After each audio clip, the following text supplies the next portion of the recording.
गरुड़ पुराण का प्रथम अध्याय भगवान विष्णु और उनके परम भक्त गरुड़ के संवाद से प्रारंभ होता है।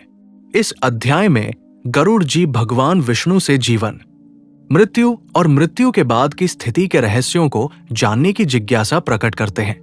वे पूछते हैं कि मनुष्य के प्राण निकलने के बाद आत्मा के साथ क्या होता है, उसे किन मार्गों से गुजरना पड़ता है और उसके कर्मों का फल किस प्रकार मिलता है।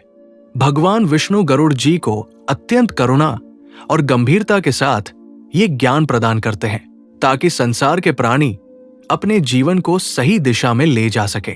भगवान विष्णु बताते हैं कि ये संसार कर्मों के नियम से बंधा हुआ है। मनुष्य जैसा कर्म करता है वैसा ही फल उसे भोगना पड़ता है। मृत्यु कोई अंत नहीं है, बल्कि ये एक अवस्था से दूसरी अवस्था में प्रवेश है।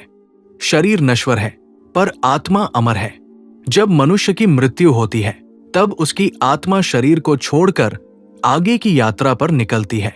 इस यात्रा में उसके किए गए शुभ और अशुभ कर्म ही उसके सहायक या बाधक बनते हैं। प्रथम अध्याय में यह भी बताया गया है कि मनुष्य को अपने जीवन में धर्म, सत्य, दया और संयम का पालन करना चाहिए। जो व्यक्ति अधर्म, हिंसा, छल और पाप में लिप्त रहता है उसे मृत्यु के बाद अत्यंत कष्टदायक मार्गों से गुजरना पड़ता है। वही जो व्यक्ति सदाचार, भक्ति और सेवा के मार्ग पर चलता है उसे शांति और उत्तम गति प्राप्त होती है। भगवान विष्णु ये स्पष्ट करते हैं कि कोई भी कर्म नष्ट नहीं होता। प्रत्येक कर्म का फल निश्चित रूप से भोगना पड़ता है। इस अध्याय में सांसारिक मोह और अज्ञान की निंदा की गई है। मनुष्य धन, परिवार और शरीर को ही सब कुछ मान लेता है, जबकि मृत्यु के समय इनमें से कुछ भी साथ नहीं जाता। केवल धर्म और कर्म ही आत्मा के साथ जाते हैं। इसलिए जीवन रहते ही मनुष्य को आत्म कल्याण की ओर ध्यान देना चाहिए।